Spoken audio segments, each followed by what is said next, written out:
Less than 7 minutes left in the game mga idol, may komportableng 11-point lead pa ang Dallas kontra sa Real Madrid.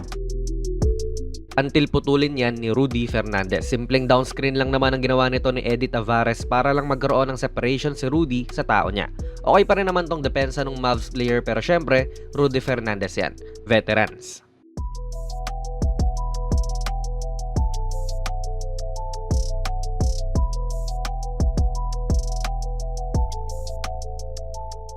Well, nailayo pa rin naman ng Mavs yan pero heto na naman ang down screen ni Tavares para kay Fernandez. Makikita natin na sa pagtira ni Fernandez, nananatili tong si Holmes na nakalubog at hindi sumusubok na umangat kahit pwede naman.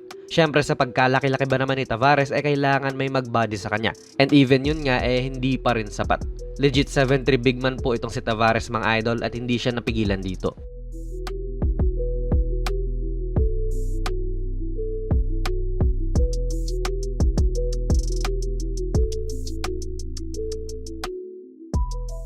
I think error to ni AJ Lawson defensively. Si Campazzo yung tinatapatan niya na dating player din ng Dallas. Hindi nga lang sila nagpang-abot dalawa kasi na-wave na po tong si Campazzo ng Dallas noong November 2022 sabay kinuha naman ng Dallas tong si Lawson noong December 2022 naman. Pero ayan, nakababatlong mga kamay ni Lawson na kahit na hindi naman pang Steph Curry ang shooting ni Campazzo, kaya pa rin niyang ipasok to. Hand down, man down.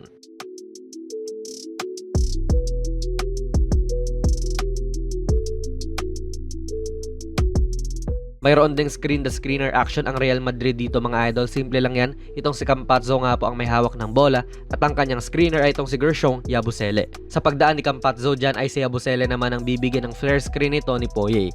Lahat yang silang tatlo ay mga former NBA players. At kahit na nakarecover naman itong si Omax, hindi pa rin sapat yun talaga.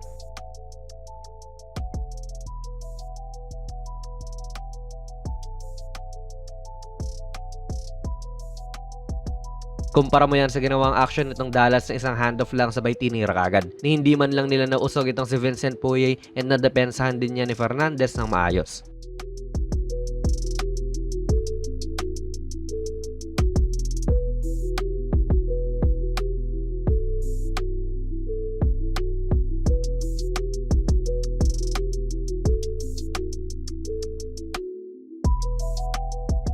Sa depensa, solid din ang ginawang pangungulit nito ni Campazzo sa bagong point guard ng Dallas na si Jelly Walker.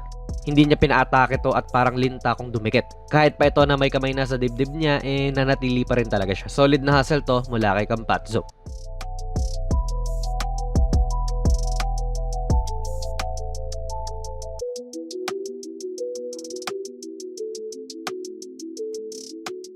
Sabay sa kabila mga idol, makakakita tayo kung paano i-manhandle po nito ni Campazzo tong kanyang tao.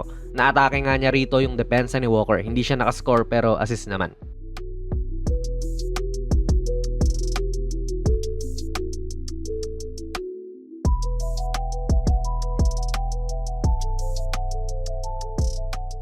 Not to hate naman dito kay Walker mga idol, no? Pero kung ikukumpara natin yung depensa niya sa ginawa sa kanya ni Campazzo kanina, pwede mo sabihing malamyato. Tila naglakad na nga lang si Facundo dyan para sa crucial layup na ito.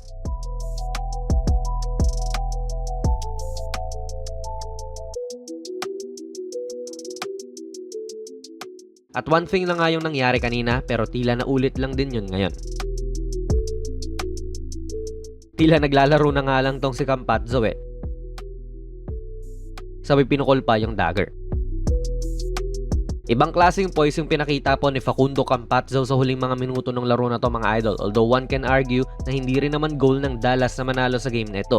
Kasi mga bangko at rookies na nga lang yung mga pinalaro nila noong crunch time. Pero a win is a win pa rin naman. Tulad lang din yan ng pagiging hype natin last year kasi natalo ng 36ers at nila kay Soto yung Phoenix Suns noong preseason niya.